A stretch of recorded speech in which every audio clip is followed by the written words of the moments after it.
Hi, my name's Kurt Bergeron. I'm 31 years old, and I'm an actor from Hudson, Massachusetts. I have an extreme love for doing voiceovers, character voices, those sorts of things. Kind of my forte. I love doing anything British, but I believe my British voice is kind of a combination of two different people. I learned it when I was acting in Noises Off. I was watching a lot of Hugh Grant movies, and Hugh Grant has he's Hugh Grant. I mean, everything kind of has those downward inflections at the end. And I was watching a lot of Sylvester McCoy in Doctor Who. And Sylvester McCoy, I mean, everything's like this, and he has a row of the tongue. He's the Time Lord trying to save Gallifrey. Those sorts of things. So my British is very much like that. It's a kind of a combination of those two characters. You want to do a little kid? Dad, what you doing that for, Dad? Those kinds of voices. I'll do lots of impressions. Exit. Stage left even. In a world barren by destruction, we find a sandwich. George Takei. Oh my. Hey, one of the voices I like to do is real deep like this. I'm not exactly sure who this voice is from, but he kind of has some inflections of possibly being from New Zealand or one of those places down under. But it's real deep. I could probably change his locale. That could be done. Eric Carmen? Yes. Sissy. Christmas isn't Christmas without a Swiss card and your beef leg. Without those cheeses and meats, I don't think I can get along. Mother tries to comfort me since her son has some eggnog. But I fucking hate eggnog, Sissy. Butters? Well, does it hurt? Well, I don't want to do it if it hurts. Well, if it makes you get all sticky. Bobcat Goldthwait? Hi, thank you very much. Hey, I used to go to school this kind of back. Hey! Have you ever considered wearing contacts? You look good in them. Some voices are very small and cartoony. Some voices just don't even know where they are. And sometimes, sometimes I like to play voices. I like to be like, oh, wait a second, wait a second, hold on a minute, you guys, seriously, okay, wait, okay, if you guys are gonna go be doing this for a long period of time, wait a second, hold on.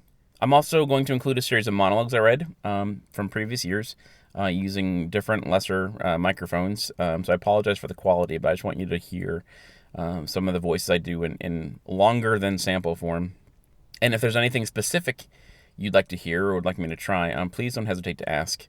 I'm doing this on a whim just for you, and there might even be things that I'm just not even thinking of at the moment. I just want to get this to you as quickly as possible and help you out however I can. So, yeah, by all means, please let me know what you think.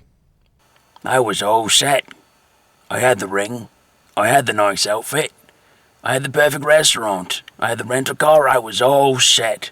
I practiced all night exactly what I would say. I would say, I love you, and I'd be honored if you spent the rest of your life with me.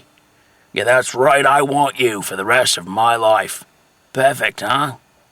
I was also going to give her a dozen daisies. Roses are expensive. And hold the doors open for her and everything. I was also going to get down on my knees in the restaurant so that everyone could see my undying love for this girl. I also, for extra effort, was going to wear the bright yellow tie my grandma bought me so that everyone could notice me. If the knee thing didn't work out, I was all set. I got rid of all my nerves. I was ready to settle down. I was happy. One thing I forgot. Who's the lucky girl? Dude, I saw this guy get chomped by a frickin' hippo, dude. Man, this guy was getting eaten alive, man. No, I wasn't there, bro. I saw it on TV. The Discovery Channel, bro. This guy was in a canoe thing, right? And he's rowing along, minding his own business, when all of a sudden a huge hippopotamus comes exploding out of the water. The dude gets sucked into the jaws of this hippo, man, and the hippo was like, munch, munch, munch on the dude. It was crazy, bro. No, I didn't see it happen like that exactly, man. It was whatchamacallit? Like when those actor people, like, act what happened in real life, man? What's that called? Yeah, a reenactment. Anywho, the dude escapes and starts swimming. But he's only got one arm. And he's swimming and swimming and swimming with one arm. And all the while, right behind him is the hippo, dude. Came right up on him. I was totally like, whoa, swim faster, dude. Weird thing. I think the dude totally heard me because the guy started swimming faster. And the hippo was catching up. Hippos are fast for fat dudes, dude. And then it was like 3 feet away from the dude, and like crunch, crunch, crunch. The dude started screaming, and then the hippo started thrashing the dude in his jaws again, going back and forth like ah and gee and da. And the dude's like this rag doll, man, does flipping around like he was dead. But he wasn't dead, dude. He was still alive. So the hippo spits the dude out again, and the dude starts swimming and swimming. I was like, where have we seen this before? Except now the dude's missing an arm and missing a leg. So he's all swimming sideways and stuff and climbs up on this gnarly log. And the hippo bites down on the log and the dude escapes to shore. People were helping him out and stuff. This little girl threw up. That hippo was pissed, bro. Dude. Listen, call Paris Hilton, Lindsay Lohan, Nicole Richie, at least a dozen more skinny girls. I'm going to do a spin-off of that Celebrity Fat People show, except I'm going to use skinny girls. Whichever girl makes to 100 pounds first win a movie deal with one of the studios. Instead of having to lose weight each time they step on the scale, they have to gain weight. What do you think, huh? It's a tremendous idea that gets a bunch of money. Get in touch with those girls, contact their agents, do what you have to do, call me back. Yes. I don't hate anything. I just exist. But my universe doesn't have room for anything gentle. I float here between two galaxies. Around me I see the aurora of the still expanding universe, full of bursting and burning. A constant flood of exploding light my old eyes struggle against as I float. Everything starts and ends in violence. All things that live and die learn fear. It is the most fundamental lesson of life, fear of extinction.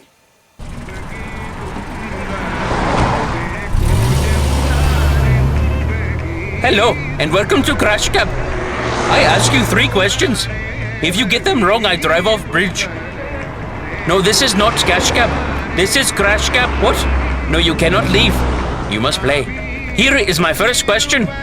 If you looked like a terrorist, and people always made fun of you, made you feel worthless inside, would you A, tolerate it, B, laugh it off, C, tell them F you, or D, crash your cab into them?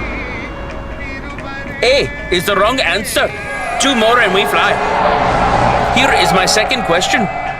If you were an innocent man trying to make a good living driving cabs for your family, and the people who got in your cab made fun of you, would you A, tolerate it, B, laugh it off, C, tell them F you, or D, crash your cab into them?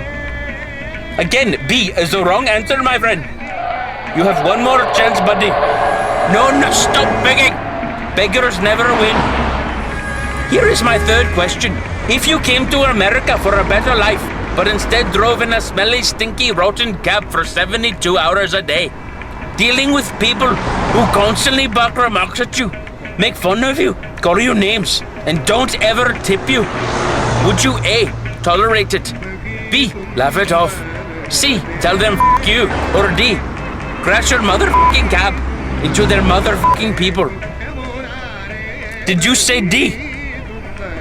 Are you sure? You said D, as in my brother's name, Ahmed. D, as in that is the right answer, yo. D, as in thank God you got the right answer because you will live. You are correct. You get to live. Get out of my cab. The only other pair of balls I ever saw in the flesh was my own son's when he was a baby. At least up until today. I went on a job today, a plum job, you know the usual, fix a toilet.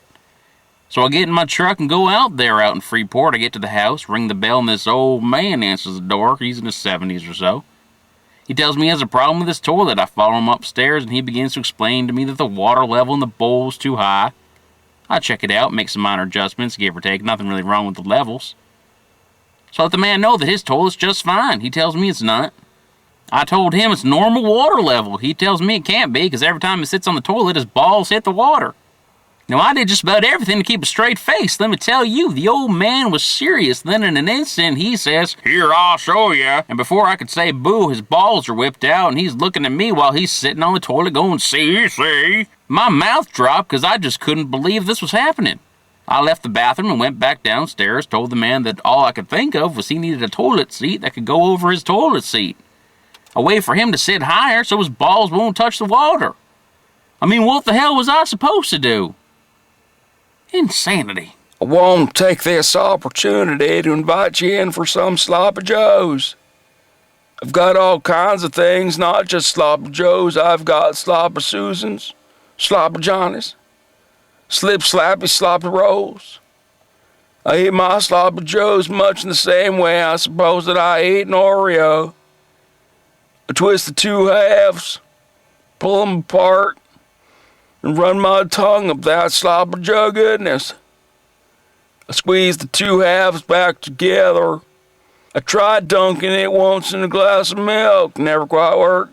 Just the other day, I had a pain in my side. I went to the doctor's office and told him that the pain was about 25 inches longitude by about 6 inches latitude. He said, "That, sir, is your kidney, and I do believe you have a kidney stone." I had to correct him by saying that I do believe that's a sloppy joe. I had one just the other day that was made out of chicken gizzards, walrus dung, a bag of rocks, and an apple. Wait till you see what's for dessert. I Was All Set by Nellie M. Valverde. I was all set. I had the ring. I had the nice outfit. I had the perfect restaurant. I had the rental car. I was all set. I practiced all night exactly what I would say. I would say, "I love you," and I would be honored if you spent the rest of your life with me. Yeah, that's right. I want you for the rest of my life. Perfect, huh? I was also going to give her a dozen daisies. Roses are expensive. And hold the doors open for her and everything. I was also going to get down on one knee in the restaurant so that everyone could see my undying love for this girl. I also, for extra effort, was going to wear the bright yellow tie my grandma bought me so that everyone would notice me if the knee thing didn't work out. I was all set. I got rid of all my nerves. I was ready to settle down. One thing I forgot. Who's the lucky girl? The dog shot fire. I see. Intriguing. I've got my own problems, mister. Fine.